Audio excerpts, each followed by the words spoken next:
Bonjour. I just want you to ask to Mark Wigley to join us and to, by applause, to warm welcome him here today.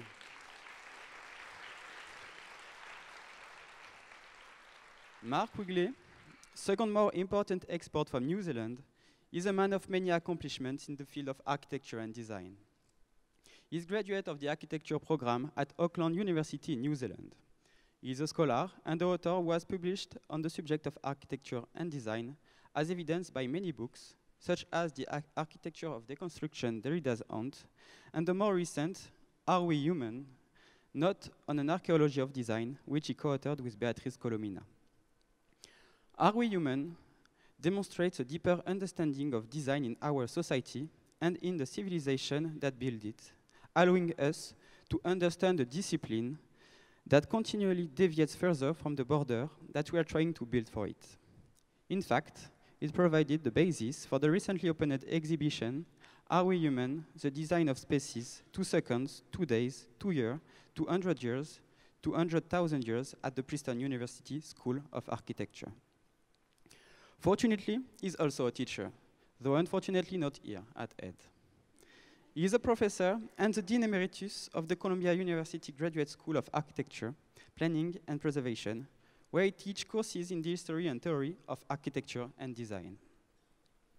Alongside his research, publication, and role as an educator, he has worked as a curator of exhibitions, such as his collaboration with Philip Johnson in 1988 for the exhibition Deconstructivist Architecture at MoMA.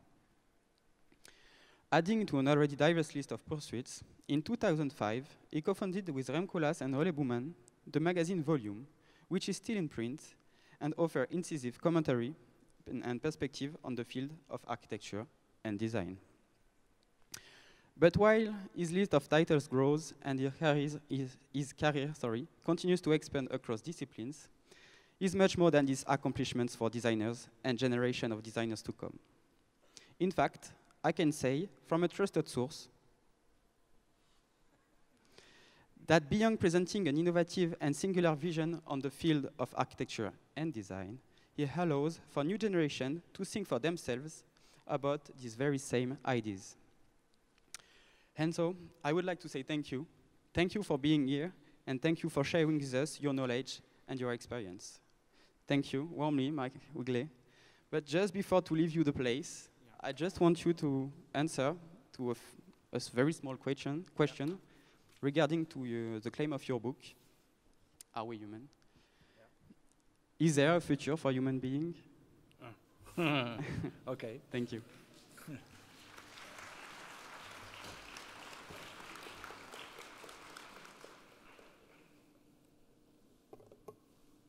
I think the answer to, anyways, it's super nice to be here with you, and thank you to the director and Delphine. It seems like it's going to be a really beautiful conference. I tried to do a very bad presentation so that then you have a really good feeling for the rest of the conference. Also, I'm kind of jealous of the name of your school, HEAD. So somehow it's a design school called HEAD.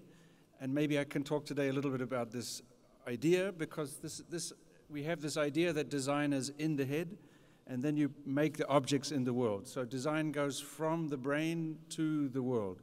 So design is a projection. It's throwing. So we think of design as something you throw. So design is always thrown to the future. So of course a design school will have a conference about the future. And of course, we always have different ideas about the future, so the future has a history. So I can tell you about the future, or I could tell you about the history of the future. In answer to the question, does the human have a future? No. For sure not.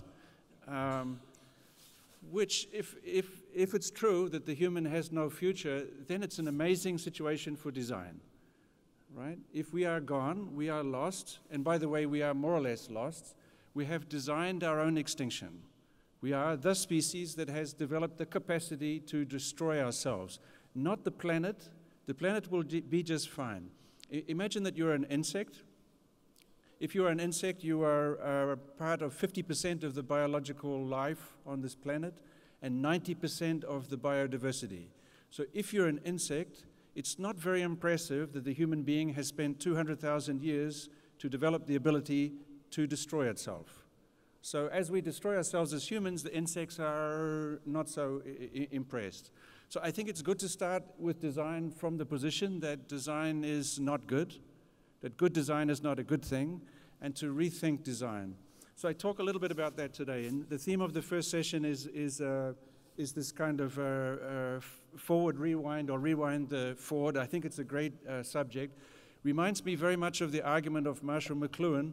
McLuhan argues that with each new technology, we change our body and we change our brain. And we don't just add the technologies to our body and our brain, they are part of our brain. Like the cell phone in your pocket, you know perfectly that it's probably the first thing that you touch in the morning, and it is the last thing that you touch at night. And you touch the cell phone with a tenderness that you should normally give for a lover or a newborn baby. And you know that if you lose your cell phone, you lose your brain. You lose your friends, your family, your money, your everything. So the cell phone is not a piece of technology added to you, it's part of you. You might say, oh yeah, that's a strange thing about technology, that technology makes the human not human or makes the human superhuman. But perhaps it's more easy for you to understand that it's always like that. For example, in the morning, I am not myself. I can guarantee you, if you are unfortunate enough to live with me, you know that when in the morning before the coffee, I'm not myself. After I have the coffee, I become myself. So there is this question, who makes the coffee? It's not me, because I become myself after I have my coffee. So I'm a kind of a proto-me, and then I add something from the outside, caffeine, to the inside to become myself. So I make myself, me, from the outside. And it's not just technology, and it's not just coffee. Breathing is a good idea. No? You breathe in to get the oxygen to build yourself. Eating, excellent idea. Right? So we make ourselves from the outside. We are constructed from our outside. So it's not so complicated that technology is not outside of us, but part of us. Of course, we are in a moment of history in which we are not sure if we are adding technology to ourselves or ourselves to technology. This has been always the debate. McLuhan argues that as we develop new technologies, the transformation of our body and brain is so radical, so frightening, that we cannot experience it. It is too shocking. So we have a kind of anesthetic. We change ourselves without knowing the change. He says that each new technology makes it possible for the first time to see the previous technology. So with the arrival of cinema, you could see, for example, theater. With the arrival of television, for the first time you see cinema, and so on. What's interesting of McLuhan's argument, he says that we always see the world in a rear-view mirror. In other words, we never see the present, we see the past. We move to the future, always looking in the past. So for me, this is the theme of this session, the kind of forward rewind, that actually moving forward means looking at a different part of the past. This might mean already I could finish and say, okay, on this question of what could we contribute to the future as designers, we would be contributing a new attitude towards the past, not a new attitude towards the future. I give you a second example. Rayner Banham was maybe the first kind of academic professor of the history of design, so a scholar devoted to design, and he described himself as a historian of the immediate future. So he writes the history of people's idea about what will be the future. So he's a historian of the future. This is not complicated, it's very straightforward. I give you another example. At one moment of my life, I lost my Achilles tendon, so I was not walking for 6 months. And then after 6 months, they have to teach you how to walk. It's very complicated walking, and you require a teacher. And the trick of walking is to move forward, you have to rock back a little bit, and you become unstable, and then you push yourself through the instability. Every time you make a step forward, you have to make a small movement of the body back before. You're not conscious of this movement. If you would start thinking about this movement, you will fall over. And you are certainly not desiring instability, but you rock back to destabilize the body, everything in the body becomes loose, and then you push yourself through the instability. So walking also a good idea, involves creating an instability and then moving through. So again, you could think of design as going forward, and you could imagine a kind of futurism of design, but maybe a more progressive, more ambitious design is designing this move back, this small move back. So just with McLuhan, you see the past always. With Rayner Banham, you look at the previous idea of what the future is. With walking, you rock back to rock forward. I think, for example, in design schools, we are not so good on this gesture of destabilization. We don't like to design instability. We think we are actually designing stability. We think the world is chaotic and design offers some kind of shape. Actually, the world is full of shape. Shape that will kill you, shape that will watch you. Your cell phone is watching you at all times. So we are now entirely in a world of design, entirely a world with shape. What we need, in fact, and what we need from architecture schools is to design a certain kind of instability that will allow us as a species to move, let's say, forward through that space. But just to take these thoughts of Rayner Banham, of McLuhan, and of walking, you cannot simply design instability, right? You can't simply go for it. It's more tricky. What if our idea about design is always wrong? What if design is not going from the brain to the object, but the exact reverse? What if design is a movement from the object towards the human? What if design is actually always a retroactive decision? Take a design school, for example. I feel that we don't teach students how to design. We don't teach them how to throw things to the future. We teach designers how to talk about design. In other words, we teach them how to make retroactive descriptions of what they have done. So what if design is not a throwing of something forward, but a kind of attempt to understand what the objects that we have produced are, to give a kind of narrative about those kind of objects. I give you an explanation. Let's at least go back to the middle of the 19th century when the modern idea about design was born, and these extremely exciting English gentlemen. I know you feel that correctly that it's very difficult to be English and exciting, but these are very exciting people. This is Joseph Prestwich, who's a geologist, and an archaeologist, John Evans. In May 26 and June 2nd of 1859, they gave matching papers at the Royal Society and the Society of Antiquities, so the real sort of scientific body in London, and they show this object. And they say of this object that clearly it has been designed. And because it's been designed, it must be a human object, because the human is a designing species. But the problem is this object is found in geological layers which are from the time of animals thought to have been extinct long before the human arrives. So if this is a human design, then the human actually has another 200,000 years of life more than we thought, which was unacceptable philosophically, religiously, in every possible way. They say of this object, in fact, of many such objects, they say there is a uniformity of shape, there is a correctness of outline, there is a sharpness about the cutting edges and point which cannot be due to anything other than design. So they look at this and say, this is design. In fact, they say more than that. They say this piece of stone has been produced by what they call blows applied by design. So an animal, a human, has been hitting one stone with another stone, hitting it not with a stone really, but hitting it with design. In other words, each blow is designed to produce this kind of shape. Actually, when they were giving the lectures, they held this object in their hands. These are very heavy, these stones. And they hold it, they measure it, they love it, they think about it. And when they feel its weight, when they feel the transformation of their body, when you hold this stone, your body changes position. They feel this change, and they imagine themselves as primitive. They imagine themselves as an early human. They imagine even the birth of humanity and the birth of technology, because, of course, the birth of the human would be the birth of technology.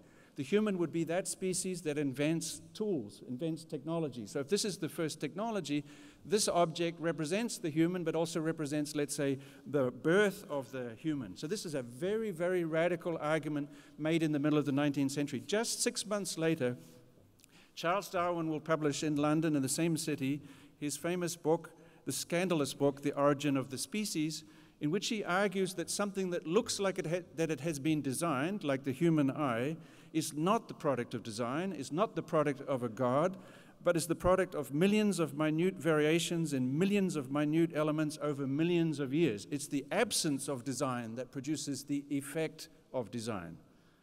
He even speculated that the evolution of our body has been affected by our tools. So, for example, if we could invent a tool that was good for eating or for cooking or for killing, then somebody whose hand was very good to hold such tools will survive, and therefore it's likely that the technology will change the shape of our body. This is a very, very radical theory.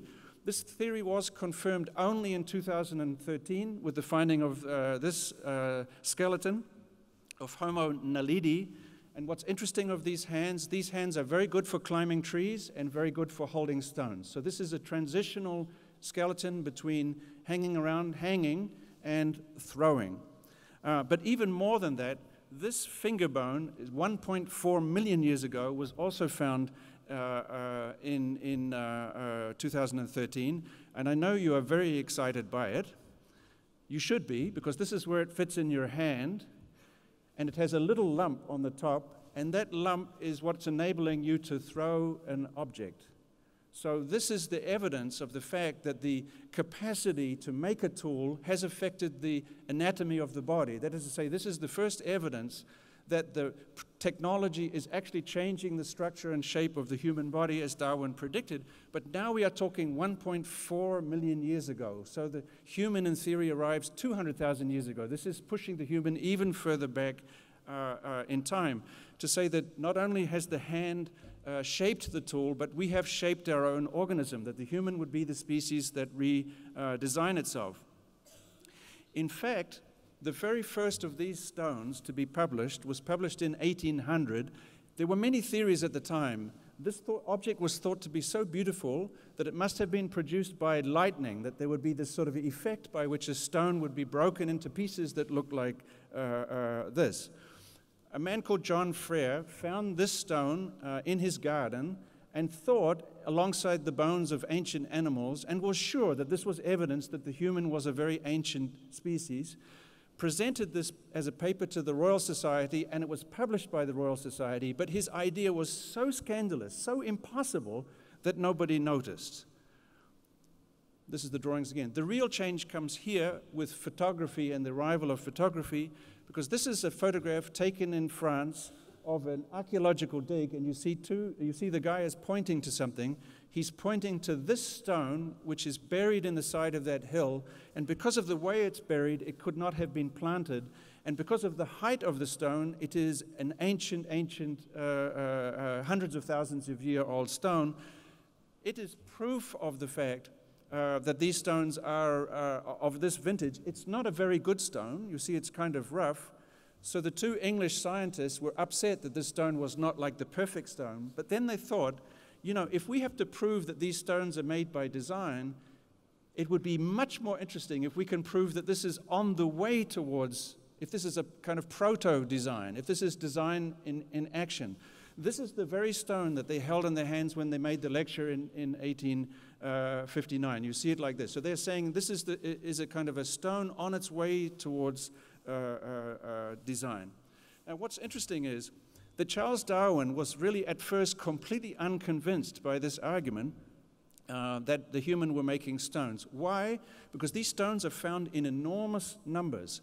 And Darwin said, you know, if these objects are made by humans, then humans must have been doing nothing other than make these stones, just sitting there making stone after stone after stone. And it turns out to be that that's exactly the case. Because, by the way, these stones are not very good for killing animals. They look like a tool, they look functional, but actually they're not. Symmetry is not helpful if you want to kill an animal. Symmetry is very good for sex.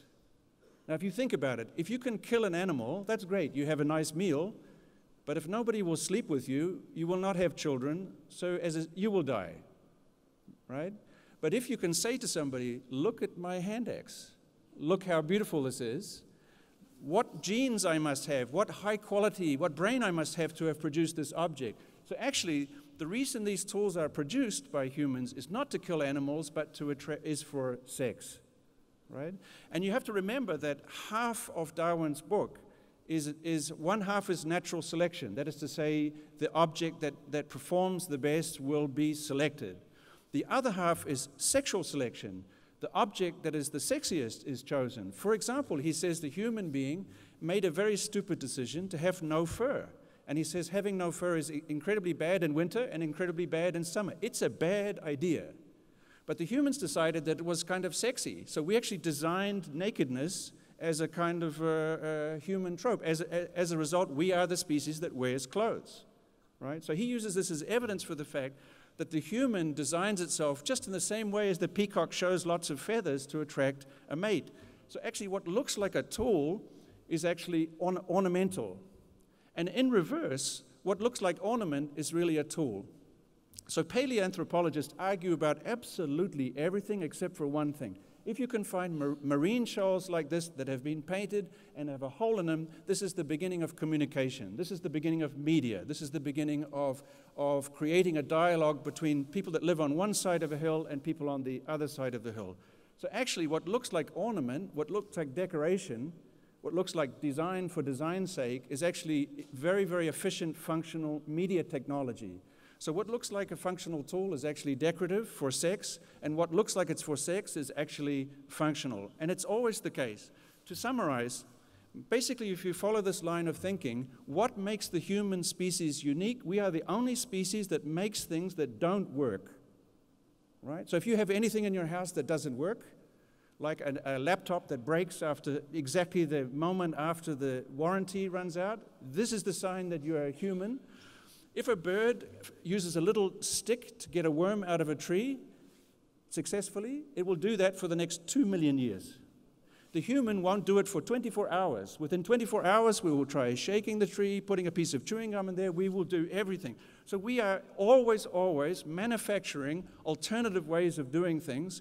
We are mystified by what we produce. We don't understand what we produce or how we produced it.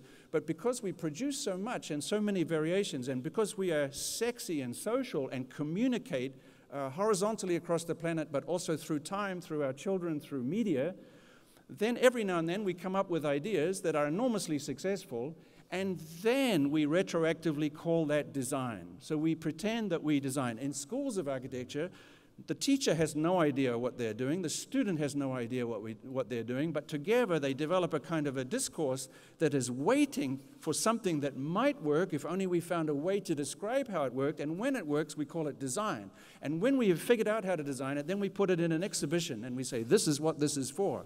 And then we put it into the world. So actually design is not the producing of something from the brain, from the head, but is something produced between us and objects, something that confuses the brain. The brain never understands it. We, as McLuhan said, never understand the present, but we develop a way of absorbing and explaining what it is that we have produced, and then we pretend it is us that have made it. The capacity of our species to destroy ourselves, and a lot of species along with us, comes from our ability to make things that don't work. Our enormous capacity, our kind of incredible functional precision is coming from this total lack of that. So if you go back, for example, 3.3 million years old, you can find the oldest tools that we know. This, for example, this one. Meanwhile, the hand axes that I was talking about, here is a human hand axe, 1 million years between the one on the left and the one on the right. So we were finding sexy the same thing for 1 million years. For 1 million years, you just had to say Chanel number 5. By the way, do you think that Chanel number 5 is unambiguously, no doubt about it, an incredibly beautiful smell, right? Beyond all others. Or is it the case that we have developed an ability together, all of us, to treat Chanel number 5 as something absolutely magical and definitely worth spending a fortune? In other words, it's entirely possible that this is the Chanel number 5 stone. It's just like the stone, no question about it. So beautiful that for 1 million years you can have sex with the very same object. It is only about 300,000 years ago that we start to break this object up into very, very fine tools, and eventually those tools will lead to the tools of today, finer and finer, and eventually we will have in our hand that very same cell phone in that very same part of Africa where those very tools were found. And I would like you to consider the fact that this person who is not an impoverished, non-northern, non-white person outside of the realm of technology. This is a high technology situation where a farmer is checking the price of the crops, whether or not it's good to go to the market this day. Is this person holding in his hand something that has simply been designed, or is this person as mystified by this object and as confused by this object as we all are with our cell phones? But what is it that he is confused by? Himself, right? So the answer to the question, is there a future for the human, is no, because we didn't even get to the first part of what the human is. The human is that species that doesn't know what it is. Cats don't walk around thinking, I wonder if I'm really a cat, or what does it mean to be a cat? The human is baffled by itself, endlessly confused by its capacity to produce objects that transform itself. The human is a kind of a cauldron of questions. To summarize everything I'm saying, I think that design is not moving from the brain and from the human towards the world, but is exactly the reverse. It's the difficult attempt to negotiate our relationship with the world that we have in some ways produced, but without knowing how we've been producing it, and we lack the ability to absorb that. This phone is so small, so smooth, because we are afraid. We are terrified by the fact this little object in this man's hand, which is in all of your pockets, is not a little object. It is the tip of the single biggest production of the human species, the global communications network, which is by far the biggest object we have ever produced. It uses most of the energy, covers most of the planet, and is more or less invisible except for this little soft thing in your hand. If you're not afraid of your cell phone, you are an idiot. Very few people are afraid of cell phones. We are idiots. The human species is the most stupid, the most sort of blundering, and therefore super interesting species. And design schools have, therefore, an astonishing relationship to this confusion that is the human. Good design is not giving the human species, what it asks for, but giving what the species never asked for, but retroactively pretends that it did ask for. And this retroactive movement begins in schools of architecture, and in my opinion begins by looking back, not looking forward, which is why I took you back 3 million years, but rest assured the other speakers will take you forward. So think of me just as that little movement at the beginning of the conference back, so we go forward. Thank you.